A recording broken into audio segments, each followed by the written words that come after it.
everybody, and welcome to the Don't Be a Meathead podcast. I'm Mark Thomas here, and I am joined by the man who started it all, the big meathead himself, Ugh. Dr. Alan Manison. Alan, how's it going, man? It's doing okay, Mark. How are you tonight? All right, all right. So we want to introduce everybody to this is really your baby, your project. You're the brains behind this whole thing. And I've got to ask you, first of all, okay, about the name. Don't be a meathead. Why? It's kind of like a classic term from like back in the day when I was growing up in the gym. And it's kind of like, you see like everyone would always defer to the biggest guy in the gym with the biggest muscles and be like, wow, that guy must know everything. Meanwhile, in most cases, the guy probably knew nothing. He was just taking things that he probably shouldn't be taking. So when we look at what Don't Be a Meathead is really all about, it's literally don't be meathead. Let's look at the science. Let's look at how things work. Let's look at things from the medical perspective, the functional perspective, how therapists work with things, how we want to assess athletes and kids and do things the right way instead of just saying, I asked a guy in a gym or someone who thinks they look like they have knowledge or maybe don't have any knowledge. We want to do things the right way. We want to use education and help parents we want to empower parents to better take care of their kids before they have an injury, if they have an injury, and even after they have an injury. And this isn't only about kids. Our main focus will be on youth sports and injuries.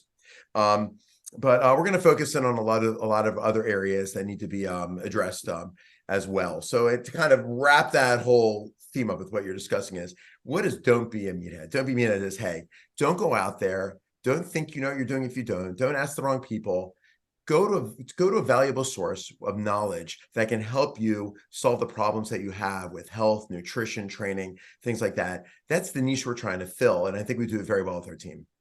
Yeah, I think all of us involved in this project are parents, right? So we've all experienced the whole youth sports scene. We've all seen some good stuff, but also some eyebrow raising stuff. And you're like, man, I don't know if that's too smart to do. And I think all of us feel like we want to help people do things not a dopey way. Yeah, exactly. I mean, like you said, we all have kids in sports. In my case, I have 3 girls in travel soccer, and I've seen a lot of injuries, not only with them, and have had to take care of them, but also a lot of their teammates as well. And then you start evaluating, you go to, let's say, just an example, Mark, you've probably seen it before. You go to like a high school female soccer game and you see 3 or 4 girls on the sideline with braces on their knees, and you're thinking, why is that? What's going on here? Is it just normal that when we have adolescent female soccer players are all going to get ACL injuries or meniscal tears? Are they all contact injuries, or a lot of them come at pivot shifts where they're putting their foot down, they're pivoting and moving, and things are blowing out, and there are imbalances there? How do we discover what's causing the injury? Well, we know how to do it. I've been doing this in my office for 25 years, but instead of dealing with people one-on-one, what I'd really like to do is start educating the masses, because I think we can keep a lot of kids really healthy and happy, playing their sport longer, and keeping parents less stressed out about injury. Absolutely. And I can tell people, I've had direct experience with you. You've helped me immensely with many different things. So I think you're going to be an incredible resource for people, as are the other folks on this team. Um, I know we can't name them all, right? Because there's almost endless topics that we could cover, but give me some examples of some of the topics you want to cover on this podcast. Well, I think you just basically said it. And the good thing is we have a lot of time, like years, to get the information out. There are so many problems. You can start from the bottom with gait mechanics, windlass effective hicks. Does my child need an orthotic, not need an orthotic? I have pes planus or flat foot. If my foot is flat, is it structural or is it functional? Can my child build that back? We get into ankle and into ankle mobility issues, which of course then lend themselves all the way up the kinetic chain up through the knee. And wow, now we're getting into tracking issues and imbalances and so many issues with that. Then we get up into hip. How's the hip? How's hip joint dysfunction? What effect is it having on rotation of the hip? And then we look at loading forces from the foot all the way up through that whole chain, and what's going on in that with up to the hip, and then where's that energy going? Is it going back to the knee or back in the low back? We'll talk about individual sports. We'll talk about baseball pitchers. We'll be talking about Soccer is a big one for me, but also any type of training, working out. I'm also a strength coach. I used to bodybuild when I was younger. Don't tell anyone. Whoops. But yeah, Go actually, ahead, there take might your shirt be off. pictures out there of me, but I'm not going to say that's many ages ago, many lifetimes ago. But you pick up a sport, lacrosse, youth lacrosse, a lot of the same injuries that we'll see with soccer and field hockey and all these different sports. And I'm very big into cycling myself. And there's a lot of new data on people who are some cycling is good, so more is better. So now they're overtraining with cycling. The studies are showing that people are getting osteoporosis and sarcopenia and all these injuries. They don't even realize it because by the time they pick up on it, it's already a little bit too late. So our job is to get out there, get the information, and get people to train properly, eat the right foods. That's why we have Kara on our team. She's a phenomenal functional nutritionist. She's absolutely amazing. And, we have Vic on the training side, and of course, Dr. Horitz, myself, and you're on the, you have a lot of access to athletes through what you do.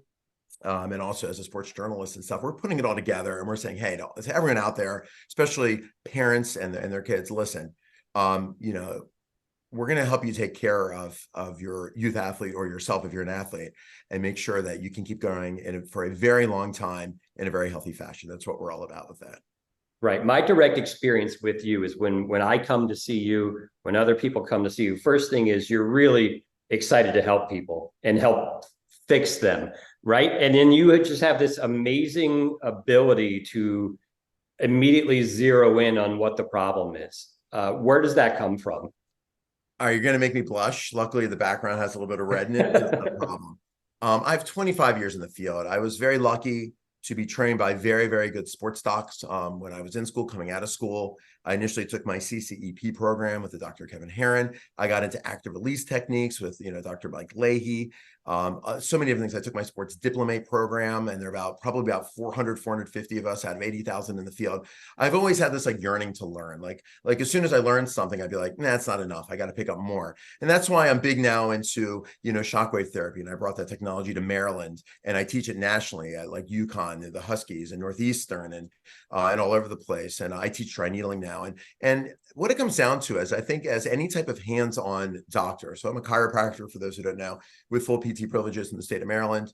Whether you're a PT, an athletic trainer, a chiropractor, massage therapist, when you put your hands on people, you always want to obviously get them better, but you're always trying to figure out more and better ways to say, how do I address something? Because sooner or later, someone's always going to come across something they can't fix. Mm-hmm. And in my experience of 25 years, it's like, I want to be able to fix most everything. And if I can't, I want to make sure I get them to the right person that can help them. I think that's very important. But really, it's that culmination that keep building, keep learning, 25 years in the field, never stop learning, and keep going forward. It's extremely important. So what I love is, okay, you have an incredible educational background. I love that you're always cutting edge. You're staying up to date with the latest stuff. And I think all that is great, right? But to me, you have an instinct. You have a feel for it that sets you apart. And not everybody has that. I mean, it's kind of like people you see in certain fields, whether it's coaching, whether it's playing, whether it's teaching, you just see some people just have an instinct for it. And I appreciate that. And I think it's hard to say exactly what that would be too. I think it's a passion. It's like, if I can't get my patients better, I lose sleep over it, and so, that sounds kind of weird, right? It's like, oh, come on, you can't get everyone better. True. But if I can, I'm going to find a way, or find someone else who can. I love what I do, and I love helping kids. And I also coach soccer for my little one on a pre-academy team. I'm a U.S. soccer level C coach. And I'd like to keep moving up in the ranks on that because it's fun and exciting. And, I'm not going to get too philosophical with you, but we have this much time on this planet. And I'm like, we've got to do all we can. And the more we can do to help people, the better. And being able to use the technology now that we didn't have 25 years ago when I started in practice, now being able to get on YouTube and Instagram and put up videos and educate in a gym. And I mean, it's a very exciting time. And I want to get, that the message that we're trying to get across with Be A Meathead, we really want to get it out to everyone so everyone can benefit. So I think it's really, it's passion. It's like, I want to be a healer, not just a doctor. But it's beyond that. It's just, I I really enjoy helping people, and it makes me feel good when people get better. And whether it's a one-on-one or in a big group setting, or I'm teaching at a university, with the PT staff, the PhDs, the medical doctors, the athletic trainers, it doesn't make a difference to me. If everyone can have fun and learn in the process, and we can help kids and help people, that's what it's all about. I think your passion and your personality are going to jump through the screen at people. I love it. Hold it That's back why a it's, little bit, for yeah. me. I mean, I come to your office, right, and I want to feel better when I leave, but really, I get to smile because I just enjoy it. So that, I mean, that of course brings to mind, when you become a parent, and at some point you were just a parent, right, bringing your kid to practice or whatever. But you're so passionate, you're so energetic. I think just being a parent wasn't enough for you. Like, you want to have a voice, you want to have a say. Um, yeah, as you can tell with what I'm doing with this and what I do in my office, I love to get involved. Soccer is always my game. I love it. We follow it. And I was so excited when my girls took a liking to soccer. And obviously, once the big one does it, generally speaking, the younger ones are going to follow suit. So it made it easier. But getting involved in coaching is a wonderful thing, in that I'm very busy in my office and my career, but what about family? And really everything is about family. And being on the field and being able to coach allows me to have time with my child, not only helping her and her friends get better at the game, obviously, but also even just socially and being there, and just that parental support, and building confidence and things like that. I think that's very important. So, I guess I don't know if it's just me or people on any hands-on field, but you get involved with your career. It's very hands-on with your kids. You want to be there. You want to help them. You want to see them happy. You want to see them working hard and accomplishing things. And that's, as I guess is the case with your boys, it's the same thing. You want to be involved with it to help them as you are involved with other things. So Yeah, I love it. I love it. Well, I think people are going to get so much out of this. It's going to be a lot of fun. We're going to, I mean, cover every topic under the sun. People can suggest topics if they have questions, they want to learn more about something. yeah, and I don't mean to interrupt, but I do want to jump in. I want to say we always want to be accessible Right. to people. I don't care if we are on Instagram, YouTube, and let's say one day we're really fortunate enough to have like millions of followers. If someone's asking questions or something through the website, provided it's not spam, obviously, I always want to be able to answer it, or have Dr. Horowitz on it, or Kara, or Vic, or you. I want to be accessible, because there's so many parents out there that have children, and we're not just the parents. And I'm pointing this out because this is where we see it a lot. I see it a lot in my practice, where kids, they have issues, and the parents go, oh, I don't know where to go. Do I go to a PT? Do I go to a car? Do I go to an orthopedist? And there's so many questions. We want to answer those questions. We want to make it easy for everyone. That's really what we're after with that. And that's like really, really important, because a lot of the patients who come to me, the kids, let's say, are the patients, but the parents are always like, we didn't know what to do. We've been looking for 6 months, a year. We had this done, it didn't work. We had this done, it didn't work. No one ever gave us direction. It's time for parents to have direction. It's time for athletes of all levels to have good guidance with things that directly influence their ability to perform. That's what we're about. Absolutely. And I think you hit on a great point. I think that's one of the biggest questions parents face when their kid gets hurt. Okay, who do I see for this? And a lot of times the answer isn't always obvious. So it's a great There's topic. a lot of fear, Mark. There's a lot of fear because it's your child.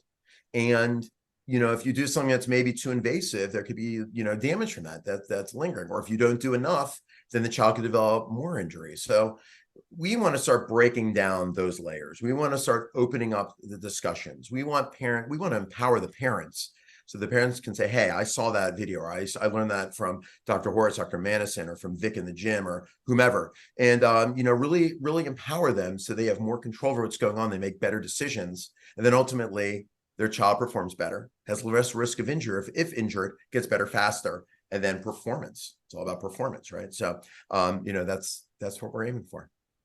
Good stuff. Good stuff. I love it. Excited to get this thing going.